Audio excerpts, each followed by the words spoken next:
All right, Sean, we're rolling. Hey, I just want to introduce you real quick. Yeah. This is my new friend. This is Sean Kennard. I hope I said that right. At least that's how the announcer on stage says it. That's how you said it. You said it right. Nice. Top Gun is That's my right. understanding. That's right. So I'm going to ask you about that later too. Cool. So, Sean, former law enforcement, Yeah. number of years on a SWAT team. You are a professional MMA fighter now. I noticed that was not too long ago. You went from amateur to professional. I'm curious as to how that goes. Yeah. How that decision is made, but more importantly than that, you're heavily involved in the Mighty Oaks Foundation, which Yeah. is awesome. I'm actually kind of jealous of that. You're a father and a husband, Yeah. and you have a pretty awesome Doberman, right? I do have an awesome Doberman. His name is Maverick. Keeping with Nice. the Top Gun theme, his name is Maverick. He's awesome. Perfect. Yeah, I've been watching some of that training you've been doing with him. That's pretty awesome. Yeah. Yeah. It's been fun. Yeah. Man, training a dog will challenge you. So it's been fun. Nice. Well, what did I miss other than being a Christian and man of God? I mean, that's it, man. Father, husband, fighter, and of course, above all, man of God. Try to be a leader, in my community. Mm-hmm. That's really it, man. Nothing too special outside of that.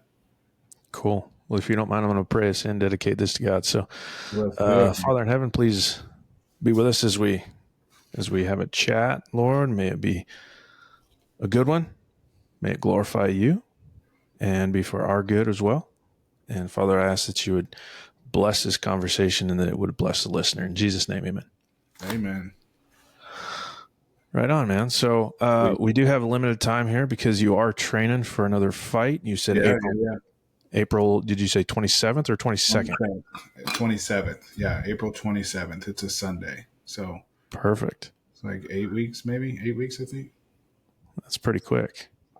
Mm-hmm. Yeah, just in time for a good fight camp. So it's not too bad. Nice. But you had one that ended up backing out. What's the story with that one with your last fight? Yeah, so I mean, honestly, man, I don't really know. Like 24 hours before weigh-ins, the guy said he claimed he had an injury, and transparently, I don't know, maybe he did have an injury.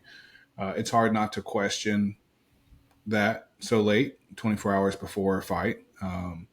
But man, the way I look at my fight career, like I fight out of complete submission to what the Lord's will is for my fight career. So if a fight doesn't happen, I mean, it's hard not to get into the emotions of that. But again, I'm not in control of my fight career. So it kind of allows me to release that burden a little bit. So I don't really know what happened. But yeah, like 24 hours before weigh-ins, my coach calls me, and anytime you get a call from your coach like that close to the fight, you're just like, oh no. And so I answer the phone like, what, man? And he's like, yeah, I know. He's like, the guy pulled out. He said he hurt his hand or something like that. So maybe he did. Again, I'm not trying to, I don't know the guy. Maybe he hurt his hand. I don't know. But yeah, so it fell through, which is disappointing because I fought in November. And then I had that fight lined up for January. And then he pulled out and we couldn't really match schedules again until April. I couldn't really get my schedule aligned with the promotions fighting schedule until April. Cause I mean, I have a full-time job outside of fighting. So I can't just fight whenever I want. I kind of have to line things up, So April 27th, here we come. Nice. Well, I think we'll come back to that, but let's talk about your law enforcement career a little bit. What did you do? Yeah. So I think like I didn't grow up thinking that I was going to be a cop. I mean, I think like every little boy at some point probably considers being a police officer because, it's like one of those things that you carry around a cap gun with an old Texas Ranger here in Texas, old Texas Ranger badge, But I never really it wasn't something that like when I was a kid, I was like, oh, I'm going to be a cop. But I was getting older and was trying to figure out like, what I wanted to do. And I was, I think that, I had a great childhood, but I had a childhood that I didn't feel like I was protected a lot. And so I had this idea of I wanted to be a protector. And so my two options were go into the military or become a police officer. And I was real focused on sports at that time, so I didn't really want to give up, playing football to go into the military. And so I set my sights on becoming a police officer. So I went and I became a detention officer in a local county here in Texas. And then the city that I lived in was putting on their very first police academy. And so I applied and got into the academy and went through the academy, graduated, hit the streets, like most of us do, just hungry and trying to catch bad guys, and had all the fun, did all the fun stuff. Joined the SWAT team. And then of course lived that life, loved that life. Eventually became an instructor, taught some tactics, taught shooting, shoot house instructor and firearms instructor and academy instructor. So I taught all the, in-service training and academy training. So yeah, I've kind of done a little bit of everything in that world, and I love it. Was that a part-time SWAT team or full? Yeah, so the department I worked for was part time. Mm-hmm. I mean, we ran a lot of calls, so I think we could have easily we could have been a full time team, but we were part time. We never got the blessing to run full time. Sure, yeah. What was your specialty on the team? I was a breacher. Hey, there you go. Yeah, it's a breacher. Yeah, kicking doors in. That was me. I knew I'd like you. That's right. Nice. Any was that team up to the explosive breaching just yet, or? So we just on my way out, we were starting an explosive breaching program. Nice. So, but I was pretty much out the door before that program really kicked off. So all my experience is mostly manual breaching. That's too bad you missed out. I know. There's some guys, they're doing it now, and I mean, they're loving it. So, but I kind of missed out on the explosive breaching. Nice. Yeah. So you said you're over a decade though in law enforcement, yeah? Yeah. So there had to be something there that kind of pushed you toward the Mighty Oaks program. Yeah. So good question. So, the founder of Mighty Oaks, which if listeners don't know about Mighty Oaks and you're in the law enforcement, first responder, military community, man, look up Mighty Oaks. Phenomenal organization. Everything we do is 100% free to the first responder and service member, military, both active duty and veteran. So we do recovery and resiliency programs all throughout the nation. We have different programs. We'll pay your way. We provide every meal. There's no cost to the person attending. So just a little unashamed plug for Mighty Oaks.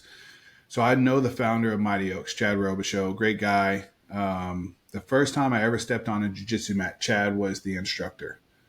And so I started jiu-jitsu because I was a cop and I wanted to be safer on the streets. Step on the mats, Chad's the instructor. And Chad's very open about this, so I'm not sharing anything that's not publicly known. He kind of went through some rocky things in life, struggled in his marriage, struggled in his relationship with his kids. And after finding a relationship with Christ, he was able to overcome a lot of the trauma that he experienced while being deployed. He was a Force Recon Marine. And so he started Mighty Oaks as a way to help other men and women in the service community overcome these same struggles. And so I knew about Mighty Oaks this whole time. I'm in law enforcement. I love Mighty Oaks. Never really, had a whole lot to do with it. And towards the end of my career, I get an offer from, you ever heard of Liver King? Yes. Okay. So we're about to go on a little rabbit trail, but I get an Your offer beard is from, better, by the way, just so you know. I appreciate that. I appreciate his is kind of straggly. Mine's real. Yeah. Yeah. Appreciate Mhm. that. Yeah. Um, so my buddy Michael Ruyan worked for Liver King, real close with Brian Johnson, who is Liver King. That's what Liver King's real name is, Brian Johnson. So before all the drama hit of him being exposed and all that kind of stuff, right? Michael recruited me to come work for a brand called The Fittest, which is a performance fitness brand that Liver King was launching.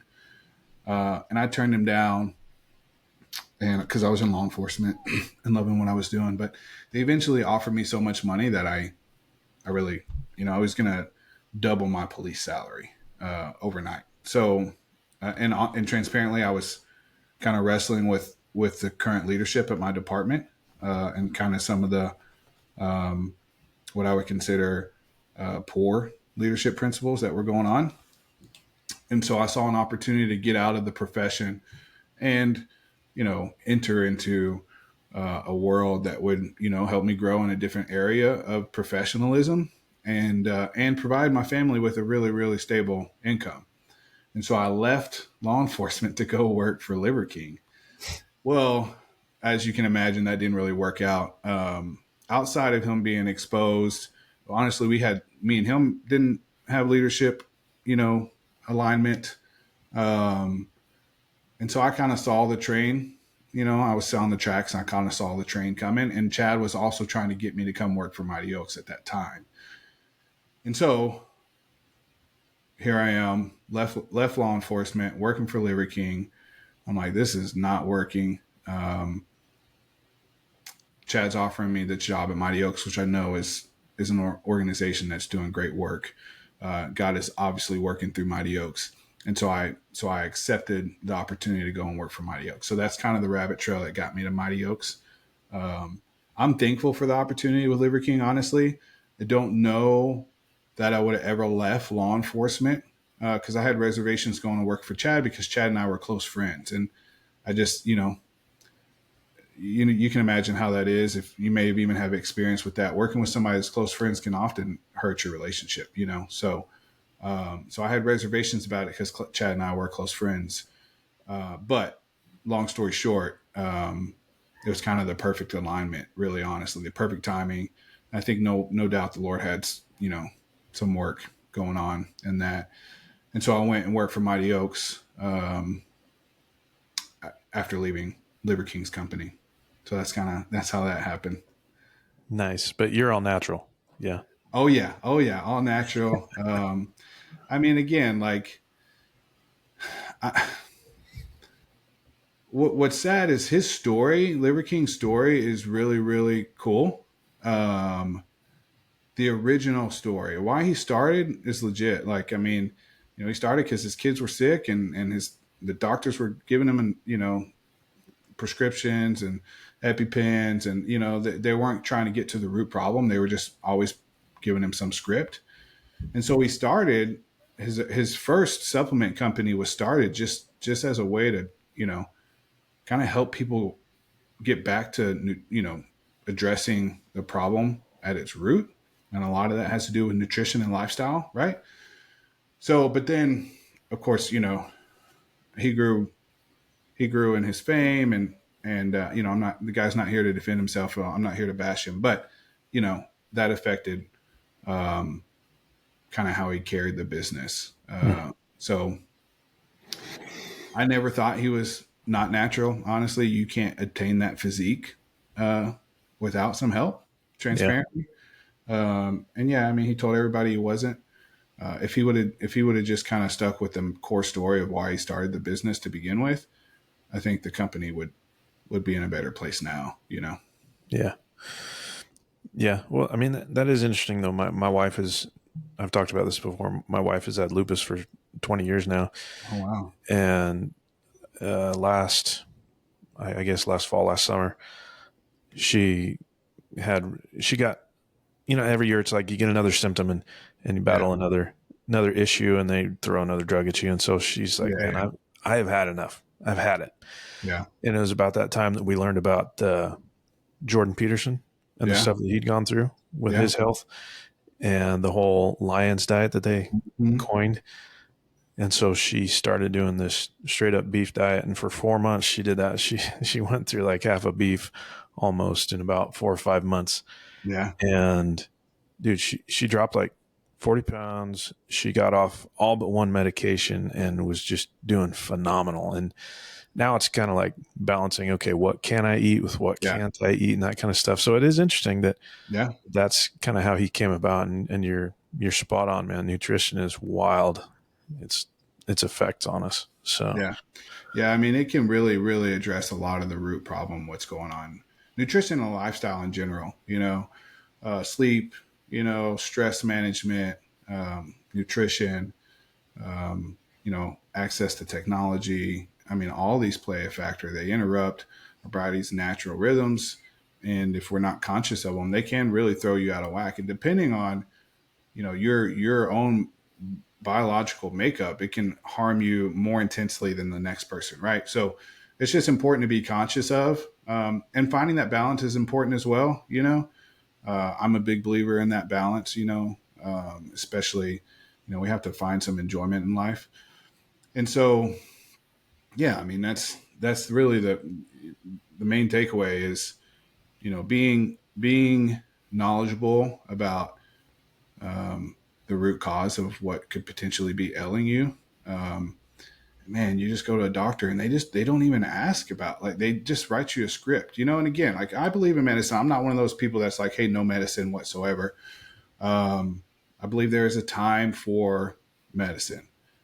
I believe that it should be one of the last resorts. I think we should try to problem solve it naturally as much as possible. And then if we can't find a solution, right, then we can look for some intervention. yeah, I agree. So the first time I actually saw you, and this is how I got introduced to you, was I actually came across the Resilient show because Oh I yeah. heard a Chad Robo show and all the stuff that he's been through. He's done his stuff with the Afghanistan withdrawal and all that kind of stuff. Yep. And so very cool to see him and kind of watch him mature in his faith and everything like that. But I saw you on one of his episodes. That was how I initially came across you. And of course the beard, I couldn't just, move on to the next one. And it's like, Yeah. I gotta figure out who this guy is. And so to see your involvement in that, and you mentioned just a second ago, you mentioned stress management. Yeah. What does that mean? I mean, I'm a cop. Stress management is like,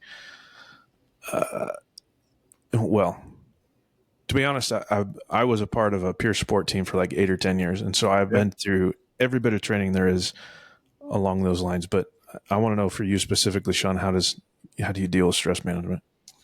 So I think that for me personally, right, I think that we have to. So I use the analogy of a bank. So in order to make withdrawals from the bank, you have to make deposits. If you continue to make withdrawals, you're going to go bankrupt if you don't make deposits. In law enforcement, in a life of service, first responder, firefighters, EMT, military guys, there are a lot of withdrawals from your mental capacity, your stress bank. And so it's extremely important for us to find ways to make deposits outside of our life of service. And that can be different for any person, right? It could be finding a hobby that you really, really love. Obviously, leading your family and being intentional about being a good husband or wife or a good father or mother. I think really importantly, it's not allowing your identity and purpose to be locked up in the fact that you're a cop or a firefighter or a soldier, right? And I think this is very common and popular in our profession. Is it's like, hey, you're a cop, and like that is your identity. And personally, I struggle with this. Like, I'm a cop, and leaving law enforcement was really hard for me because I was like, I'm a cop, like I'm gonna be a cop for the rest of my life. And so I think you have to be very intentional about finding ways to make those deposits, because otherwise, I promise, and you can attest to this, you're going to go through a life of bankruptcy. You're going to have so many withdrawals from your stress bank that it is going to destroy you.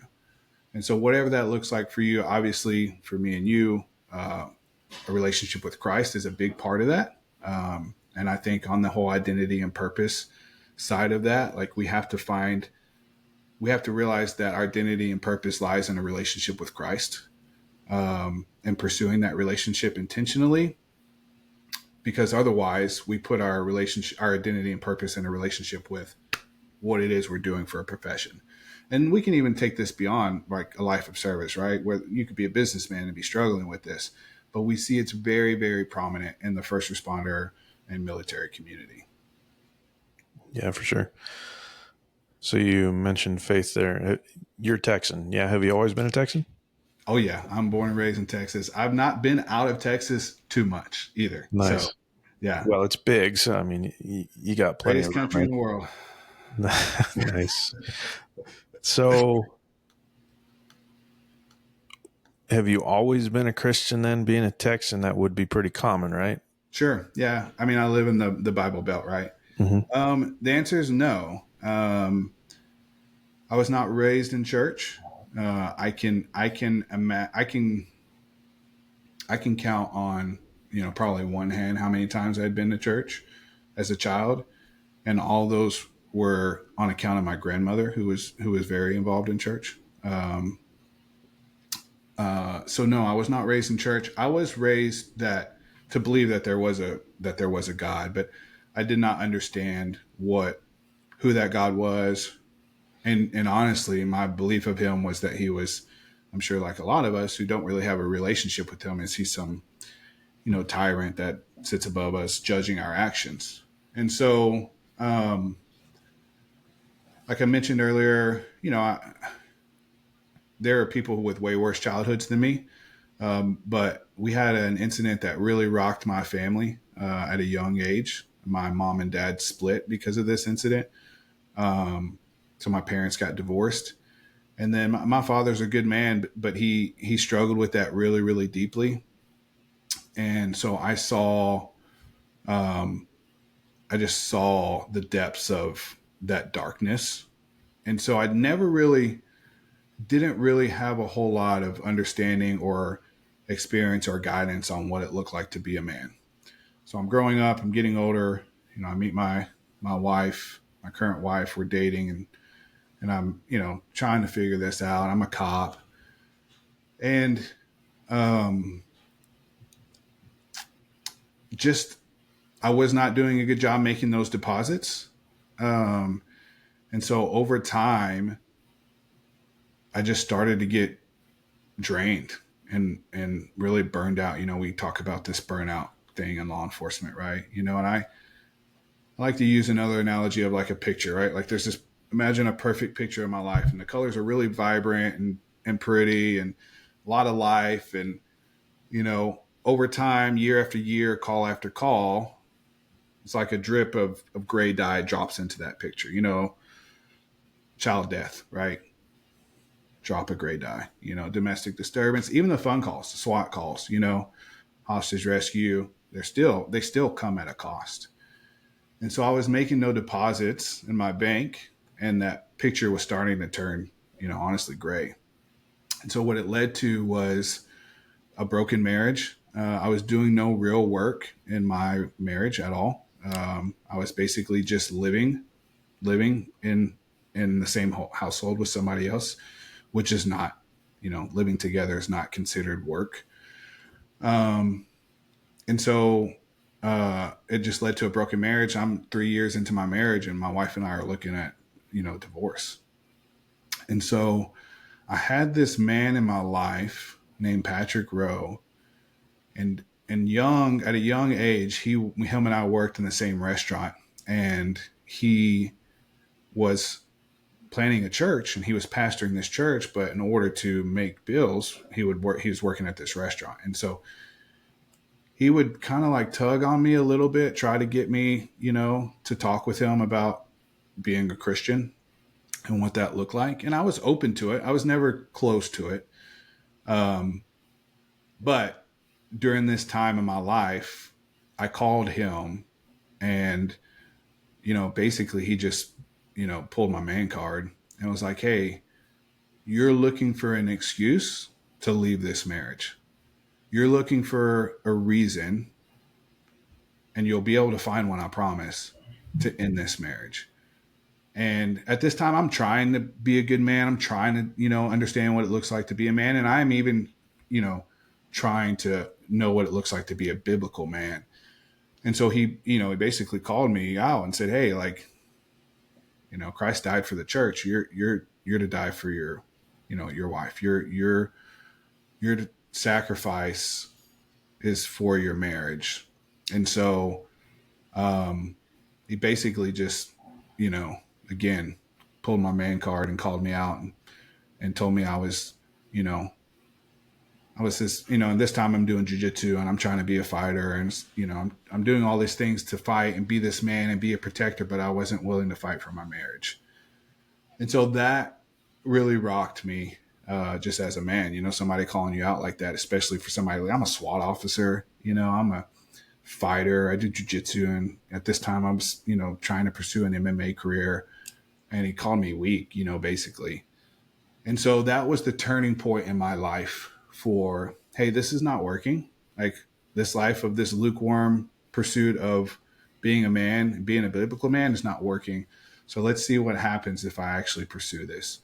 And so that sent me on a journey of, hey, what does it actually look like to be a biblical man? What does it look like to, actually fight for your marriage? And, if without Patrick and another key man I like to call out, his name's Ryan Jones, him and his wife sat with us and they really wrestled with us together a lot. So community is really important. We can talk about that later, but man, community, surrounding yourself with the right people is so important, because those people will help make or break the actions that you take during a really pivotal moment in your life. And thankfully I had strong men around me that were willing to call me out and basically call me weak for being ready to give up on my marriage, and hold me accountable, which set me on the path to pursue what it actually looked like to be a man. And so that just completely flipped, our life, and we actually, we're like, hey, we're going to turn our life over to Christ. We're going to pursue what it looks like to both individually be a biblical man and woman, but also have a marriage that's built on a foundation, on a relationship with Christ. And so that's kind of my journey, of what it looks like to, what it looked like for me, and how I, really, really came to understand that, without, we're going to stumble and we're going to fail, right? But without constantly pursuing, being intentional about being Christ-like, we're just going to live a life of destruction. It's interesting how a lot of officers, and I'm not saying this is your story, but I don't know, it almost seems this way, that, you talked about being a fighter early on and new cop and new SWAT cop and all that stuff. And I went through the same deal where the first handful of years of my career, man, my arrogance took over. Yeah. And I think that it can be a good tool early on, because, if you have that confidence, a lot of times it can get you through a lot of crummy situations. But ultimately what God seems like he did in you, and what he's certainly done in me, is kind of break us down and break that pride down and insert some humility. And for you, it was, through your marriage. For me, it was my wife's cancer and some other stuff, but, yeah, it's pretty dangerous getting into law enforcement early on, and that pride just kind of being all consuming. Yeah. Yeah. And something we talk about a lot at Mighty Oaks is, I think when we talk about stress or post-traumatic stress, and I think a lot of us consider it as the effect of our job, but every one of us enter the profession with some level of trauma, right? I mean, I hope, and I know there are some people out there who are blessed enough to have a really, really great childhood and really, really great parents and just minimal struggles. That's really rare. It's really rare. What's really, really common is that because we live in a broken world, you're entering a profession that is going to involve a lot of trauma. You're already bringing a lot of trauma into that profession, and then you're continuing to stack other trauma from your life, your personal life, on top of the trauma that you're experiencing in law enforcement, and it can just compound, and it can absolutely destroy you. And thankfully for me, the God really did. He humbled me. He used other men to humble me during that time. And yeah, I don't, without that, uh, I have no idea what kind of a life I would be living right now, but I can promise it would probably be a really destructive one.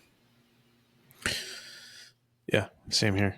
Yeah. Yeah, same here. One of the trainings I actually went to, I take a little bit from each of these trainings, and one of the trainings they talked about the bucket or the backpack, and Oh just yeah. Yeah. stacking the rocks in there and that Mm-hmm. kind of stuff. And for me personally, my faith is what allows me to, release those rocks. Yeah. I come to God open handed like this, and say, Lord, I can't carry these. Yeah. And I let him do it, Yeah. but so kind of sounds Absolutely. similar. Yeah, no, and we talk about the backpack analogy and Mighty Oaks a lot. It's a common analogy. Mm-hmm. For me personally, the kind of the picture analogy that I gave is just one that sticks out in my head, because it was like a saturation of trauma over time that really discolored my life. Yeah. And similar to like that weight over and over, just loading things down, and we have to learn to offload that weight. And obviously, in a relationship with Christ, we get to, we don't have to carry those burdens. We get to cast them aside because, Christ died for those burdens so that we don't have to carry them. But it's, a similar thing is kind of like for me, when I hit that moment, it's like God came in and started repainting that picture. He started, new brushstrokes were coming and vibrance was coming back to my life. The more submission I gave over, the more I submitted to His will, the more strokes were painted, and that picture was brought back to life. So Mm-hmm. it's similar analogies, very just like you said.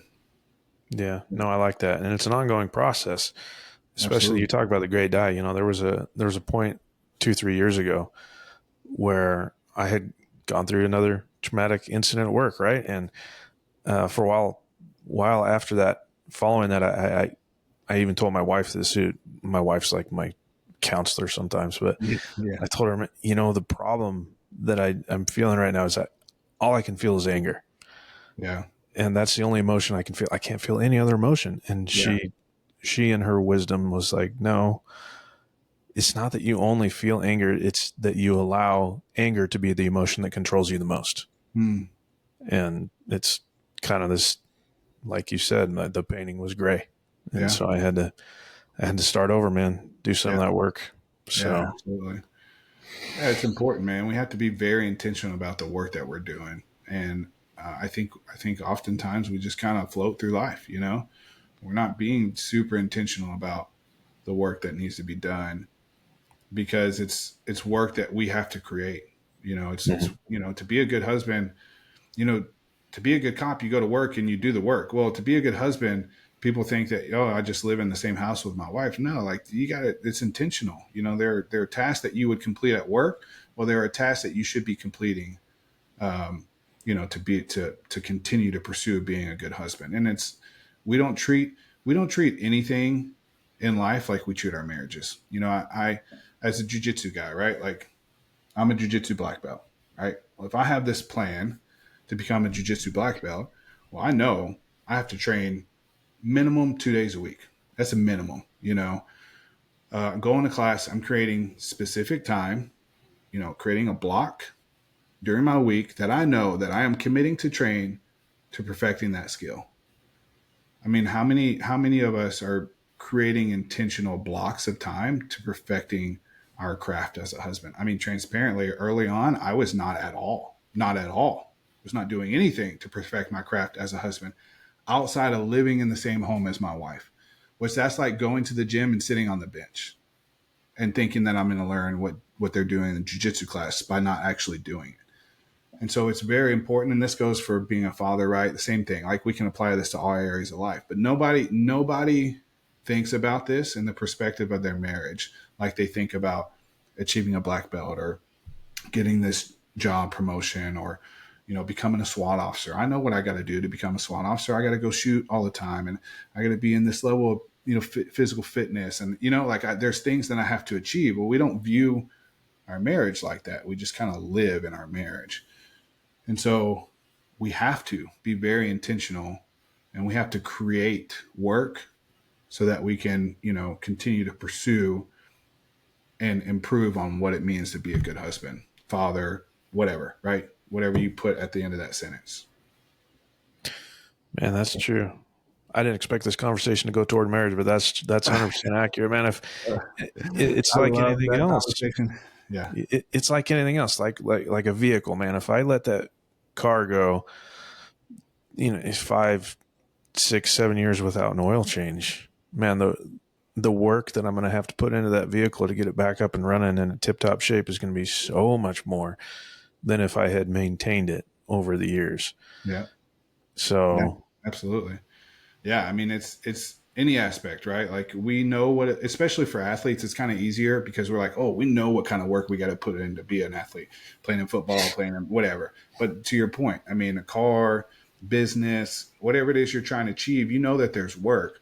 Well, why aren't we trying to achieve being good husbands? And we know this based off of data. This is true that as a whole, society is not doing this. They're not putting in the work in our marriages. And yeah, I mean, I didn't know we would talk about this either, but I think it's an important topic because if we can heal our marriages, we can heal our children, we can improve society. I mean, there's a lot we can do by having strong marriages. And so, I'm super passionate about it. And it's just part of my, my personal story. I was approaching destruction because I was doing no work in my marriage, and that affected my professional career as well. Well, I can relate back. I did a stint on SWAT, my first stint on SWAT for about 6 years. And during that time, we had our kids. My wife went through the postpartum stuff and everything else. And I was admittedly very selfish during that time. I wanted to do my thing. I was enjoying it. I was having a good time hanging out with the boys and doing all the high speed cool guy stuff. And my marriage suffered because of that, and granted it takes two to tango, right? So she had some of her own issues. I had some of my own issues, but I was not being Christ-like whatsoever. Yeah. And it was during that time period that she ended up getting kidney cancer. And so that was like, it was like a punch in the face to go along with your fighting career, right? So, but that was a huge wake-up call for me, and it was God's wake-up call for me. And so I can certainly relate to that, right? And Paul talks a lot about marriage. I mean, marriage is God ordained. It's God invented marriage with Adam and Eve. And so when Paul talks about marriage, he talks about the man needing to be like Christ is the head of the church. So man should be over the marriage, right? And Christ is not manager. He's the Lord, man. He sacrifices himself on behalf of the church. Yeah. And man, we as husbands, man, we have to make that sacrifice for our wives, whatever it is. Yeah. And ultimately I had to give up SWAT in order to make things work at home, and I'm glad I did. Yeah. No, it's super important, man. But let's get into a little shallower waters here. How about tell me about your fight career? Yeah. So, man, I love fighting. I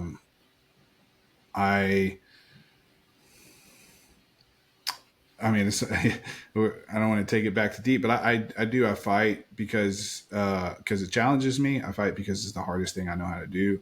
And honestly, A gift that I never knew fighting was going to bring me was that it brings me really, really close to the Lord, because I have to be in such deep focus and prayer over fighting, because fighting is dangerous and hard. That it has really gifted me with, you know, a lot of time spent with God over my fighting career. And so I love fighting, man. It's fun. It's very hard. And I think that as men, we need to pursue hardship. Men are built, and we need to find ways to build ourselves. We need to be challenged. As, I'm a big believer in, progress lies on the other side of hardship. And so, that is what it is for me. It's we live in a comfort filled world right now. I could order McDonald's to my front step right now. I could order groceries. I could live in this house and never leave if I chose to. I mean, truly, in today's society, I could. And so we don't really live in a world where we have to, where hardship is natural. So, and don't get me wrong, there are people that are. I'm not like, not saying there's not poverty in our world. But for me personally, I live in a pretty, and for 90% of the world, the community, for the most part, lives in a pretty comfort-filled world. And so I think we need to intentionally, create hardship, manufacture adversity. And that's what fighting is for me. I love it. I'm just kind of taking one fight at a time right now, and just seeing where the Lord takes my fighting career.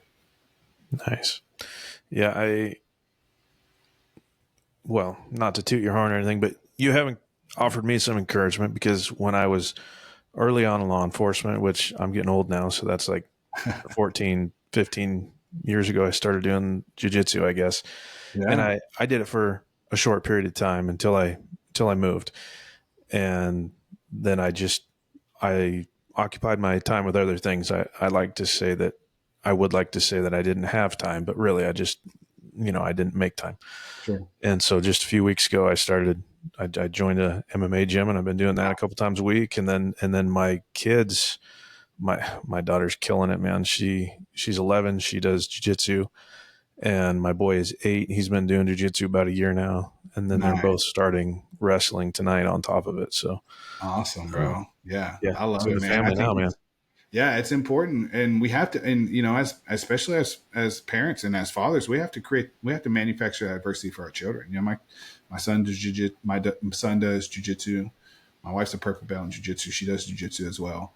So it's a family thing. My daughter's too young. She's about to turn 3, but she'll do jiu-jitsu when she's old enough. Mm-hmm. And so, yeah, man, we have to find ways to manufacture that adversity. There's so much character, building being done, in the trenches. And so we have to in today's world, we have to find the trenches. And so whatever that is, right? It doesn't have to be jiu-jitsu, but do something that challenges you, Yeah. I like the analogy, like a plane can't lift without the opposition of the wind.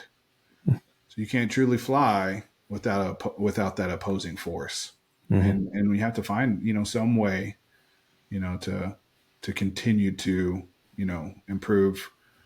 And a good way to do that is jiu-jitsu, or, whatever, CrossFit, whatever, I'm not saying that people have to do jiu-jitsu. I think it is one of the best avenues for that.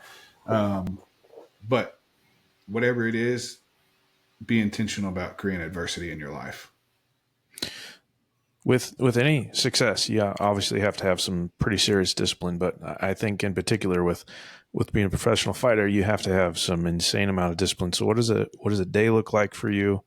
Or if you want to talk more week, if it's, different per day, but just tell me what that looks like, if you don't mind. Yeah, no, I don't mind. Yeah, it is. I think the biggest thing is discipline's the perfect word, because discipline is doing something whether you want to or not. I think a lot of people wait for motivation to do something, to join a gym or to pursue hardship or whatever. Look, I'm not motivated. People say that all the time. Like, I'm just not as motivated as you. And it's like, bro, I don't want to, I'm not motivated to do these things. I have a goal in mind and I have clear objectives that I know have to be achieved to meet that goal. And so discipline is doing those, meeting those objectives, taking steps towards those objectives, no matter how I feel. And so I know what it looks like for me, right? And I think this is important. Like, if you have a goal, write it down and then create a plan, an operation plan, whatever you want to call it, on how you would achieve that goal. So I know for me that I need to train X amount of days a week. My nutrition needs to be dialed in, and I write these things down, and I create a plan of execution. And so, like, a day to day for me is, uh, I know I kind of have my nutrition plan kind of worked out. And for me personally, I pretty much eat the same thing every single day, because then I get the meal prep in bulk and I know what I'm going to eat. I know what the calorie content is. And it just kind of frees me from, having to make last minute decisions. And then I train at the same time every single day. I have a very structured and regimented day. That's what works for me. That allows me to really just kind of fall into that mode of discipline. I don't have to wait for me to be motivated to go to the gym. I know that tomorrow at 11 o'clock, I'm going to the gym. Like, that is in my day. It's the same as, like, I brush my teeth every single day. Well, guess what? Like, I've set a plan and I know what that plan says in order for me to achieve this goal. And so I'm just going to do that thing when that time comes. It's kind of, I don't know, some people might be listening to that and think, oh, well, I can't do that. I mean, try it, write a plan down and then hold yourself accountable to that plan. Hold yourself accountable to achieving those objectives. And then along the way, you get to kind of cross off like, oh, I did this. And it's almost kind of like a mini pat on the back, kind of like, oh, hey, I did this. I checked that off. That's cool. Right. And so that's what works for me. I train every day at 11. That's my lunch break. I train on my lunch break. And then, I have my meal plans. I eat 5 meals a day. I know what I eat every single day. And it is regimented. I do build in some flexibility for dinner, so my wife doesn't have to be super, super crazy about dinner, but she is on mission, and we've communicated. And so she knows kind of what my nutrition needs to look like. And she does serve me well, and making, she is the one who cooks for our family for the most part. So she looks at that as an opportunity to serve me and help me achieve my goals. And so she does cook, to meet those goals. So yeah, that's what it looks like for me. It's just kind of like a structured week, a structured day, which turns into a structured week. And I just kind of follow that same thing every single day, every single week. Nice. And then where did you build in God time? Yeah. Yeah. So I do devotional time every day. I personally, I love the get up in the morning and do it first thing in the morning. I love that. I do it at the end of the day, because getting up in the morning, my kids wake up. We got to get the kids off to school. It's chaos. And oftentimes that devotional time would get interrupted by that chaos. Now I could wake up earlier, of course, and make it happen. But by the time we get the kids to bed and I have some time to connect with my wife, it's late anyways. So if I spend an extra 20 minutes, in my devotional time at the end of the day, that's what works for me. So I kind of close out my day with time in the scriptures and time in prayer. And then of course I'm through my church, we have church projects, what we call house churches, which is like a small group.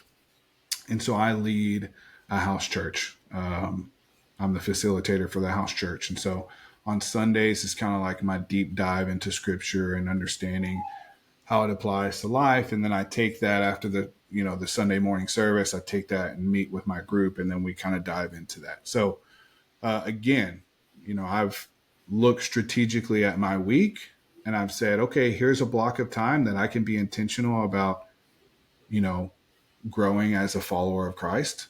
And I have put that block of time in there, and that's where it sits, and that's where it stays, and that's what I devote my time to during that time. So that's what it looks like for me, and that works for me.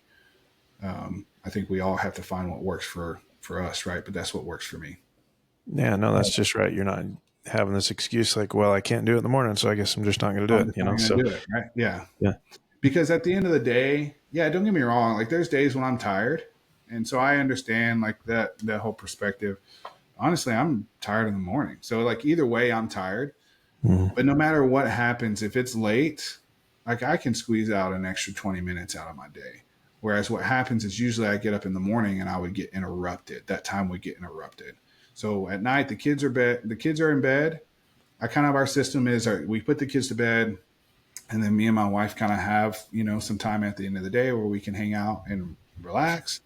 And then we go into our adult bedtime routine, showers, getting ready for bed, and then we get in bed, and then that's when I do my devotional time while we're in bed, right before I go to bed. And Nice. that's what works for me. Nice. Yeah. Tell me what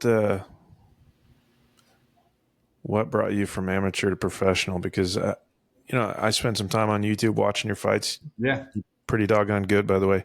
I appreciate it. And well, you'd have to be to get a black belt in jiu-jitsu, right? But Yeah, for sure. Yeah. yeah, how do they make that decision? Is it a win-loss thing, or is it a certain number of fights under your belt? What is it? Yeah. So it's, I mean, it kind of depends on the promotion, and, there can be some different factors, but for me personally, I went undefeated as an amateur. I captured the amateur title. So I was the middleweight champion as an amateur for Fury Fighting Championships, which is a great organization. They're very large, very competitive organization. They're a direct feed to the UFC. So I became the amateur champion. And so then it's like I could just continue fighting as an amateur if I wanted to, but I've kind of achieved that highest level at that point. And so it was time for me to go. I felt like it was time for me to go pro. My coach was in the same boat. So there's guys that fight, they do 10 fights as an amateur, and that's perfectly fine as well.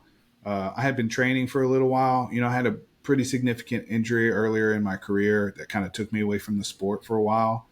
So then I got back to training, and I kind of didn't really pursue fighting because of that injury for a while. And then when I was confident that my injury was going to be okay, as I continue to increase the intensity of training. So I have, a lot of training time under my belt. Like you said, I'm a black belt in jiu-jitsu, so I have some time under my belt. So it made more sense for me to go ahead and go pro, and I'm older. So, I didn't want to fight a bunch as an amateur and then have a really, really short pro career because I'm getting older. So I made the decision to go pro. So it depends on like what you're trying to do, right? What your goals are in life and your fighting career. Like I said, there's young guys. I mean, they take 10, plus amateur fights. That's okay as well. They don't have much time. They don't have as much time on the mats. They have more time to devote to fighting, whereas I had a lot of time on the mats. I was getting older. I was winning at the amateur level. So it was time to step up to the next level. And so went pro, and I'm undefeated as a pro now. I'm 4-0 as a pro. And so this will be my 5th professional fight. And we'll just keep going. Right on, man. Where's this one going to be at? So it'll be in Houston. There's a spot in Houston that Fury Fighting Championships puts on. Great shows. It's called Imagine Venues. It's on the north side of Houston, here in Texas. It's a great show. People can stream it. They do have a contract with UFC Fight Pass, so depending on where I end up on the card, if somebody wanted to watch, they would probably have to get UFC Fight Pass in order to see my fight. But sometimes they get lucky, and I'll fight early enough that they'll just stream it on Fury Fighting Championships YouTube channel, so people can even check it out there as well. But a lot of times I'll end up fighting on Fight Pass. Gotcha. Yeah. So. Cool. Well, I think that's a good spot to wrap it up, especially since you got some stuff to get back to. And yeah, we can always do another episode, man. I love talking. I'm sure like everybody, there's a whole, there's a whole area of life, that we barely even get to touch, with being a husband and father, and that so we can always do another episode, man. I'm happy to jump back on. That's what I was going to say. I was going to say I got to leave some material for another one if you're good with There that. you So go. perfect. There you go. Awesome. Well, I appreciate you joining me, Sean, and try not to bug you until after your fight, but we'll be praying for Please. some success, for some health going into it and coming out both. So Definitely, man. I right appreciate on, brother. Well, I appreciate you coming, and where can folks find you then if they want to follow it. that beard? So yes, right, man. I'm trying to get one of these beard freaking companies to sponsor me or something, man. So I know a mustache guy. Mustache guy. Hey, I got a pretty good mustache. It's just also got a beard built under it, you know? Yeah. Yeah. So I'm active mostly on Instagram. I do have a YouTube channel. Both of them are Sean Top Gun Kennard. So my nickname is Top Gun, not because I was a fighter pilot, but because I was a really good shooter. So I got coined the nickname Top Gun. But I love the movie, and so I kind of adopt that. I walk out to the Top Gun theme. Anyways, so Sean Top Gun Kennard on Instagram. Sometimes I get shadow banned, so guys might have to actually type out the whole thing because I post gun content. You know how that is. Unbelievable. And then YouTube channel. I just started a YouTube channel a couple months ago, and it's all about self-defense and shooting tactics. But guys can jump on there, and I teach. I'll run through shooting stance or a self-defense scenario or something like that. It's something I'm passionate about. It's something I miss from law enforcement. So that's really why I started the channel, to kind of scratch that itch, because I love teaching. I'm passionate about teaching. And so YouTube, guys can jump on there. And then, of course, Mighty Oaks, MightyOaksPrograms.org is the website. And then Mighty Oaks on Instagram as well. Man, guys, definitely check out Mighty Oaks. Like I said, it is completely free. I've been through the program. I went through the program after, obviously, I had done a lot of work in my faith, but I can tell you right now that I have never in my life seen the level of transparency and vulnerability that the leaders of Mighty Oaks show at the program. It is truly phenomenal. It's really, really amazing. Those guys are there to help people work through the issues that they're facing, and they don't care what it costs them. They're not worried about pride. They lay it all on the line. You hear these guys' testimonies, and it is, it's very, very open and raw. And so it allows people to really open up and get connected. And I mean, like I said, we're doing programs all over the nation. There's multiple in Texas. We have Ohio and California. So people can jump on the website. It's easy to apply. You just apply, and then we'll get you through the process. It does take a couple months to try to get in, unless you're high risk. If you're high risk, people can shoot me an email directly, Sean@MightyOaksPrograms.org, and we can make some moves to get people into the program and get some help. Nice. That's a awesome organization. So I also have not been through it myself, but I know some folks that have. You let me know. Recommend it. We would love to get you through, bro. And it's not just for clarity, because I can imagine some people that follow your page already probably have done some work, at least are pursuing what that looks like. It is not only for people who are struggling, because transparently, we're all struggling. There's, again, maybe next time we'll touch more deeply on my testimony. There's, as I'm sure you can, there's calls that if I tell stories about, I'll cry to this day. There's just it's just a cost to do the work, and I'm not asking for sympathy. I chose that job, and I'm happy to have done it, but there is a cost that comes with it. So Mighty Oaks is not only for the guys that are sitting in the closet with their gun in their hand, although it is for those guys as well. It's for guys that are just trying to, continue to sharpen the iron, continue to be better every single day and be more equipped to do the job that they are called to do. Awesome. Good. Well, I need to get down there to Texas. Maybe I can come train with you sometime. We've got some friends down there anyway. So yeah, bro, we'll make it happen. Come down. We'll put you on the podcast as well. We'll do a podcast down here. We'll do some training. We'll make a week out of it, man. Dude, it'd be a good time. Yep. Sure. I got a buddy out there in Dallas. So sweet. Not too far away. Anyway, not too far. A couple hours. Not too bad. Nice. Cool. Well, God bless you, brother. Thanks for joining us. All right, man. We'll see you next time.